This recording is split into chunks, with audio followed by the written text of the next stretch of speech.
George and the Dragon by Chris Wormall, published by Red Fox.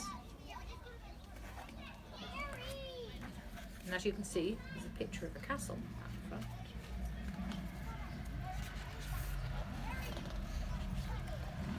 Far, far away in the high mountains, in a deep, deep valley, in a dark, dark cave,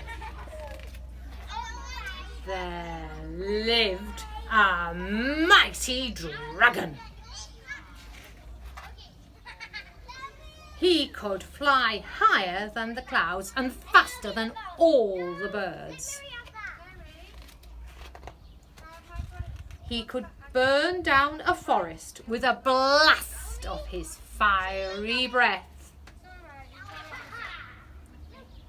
He could smash a castle wall with a flick of his mighty tail. And he could brush away an army with a sweep of his monstrous wing. There was nothing so fierce and so terrible as the mighty dragon. But he had a secret. A big secret. Well, actually, a very small secret. He was terrified of mice. Which was a pity, because that very day a mouse moved into the cave just next door. His name was George. There he is.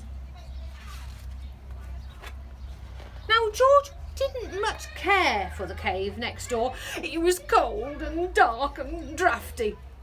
The previous owner had been a bat, so the fixtures and furnishings were most inconvenient. And the nearest cheese shop was miles and miles away. George was feeling rather miserable, and to make matters worse, he had no sugar for his tea. "I know," said George. "I'll just pop next door and see if I can borrow some." So he did. "I say, you couldn't loan me a couple of lumps of sugar, could you?" asked George. "Ah!" screamed the dragon and fled. "Oh, blow," growled George. "No tea then." But George did get his tea after all, with 2 lumps of sugar, and he got cheese too, and nuts and berries and biscuits and crackers and cream cheese with sandwiches and jelly and ice cream and fairy cakes with pink icing and his own cosy little hole in the castle wall with a sign.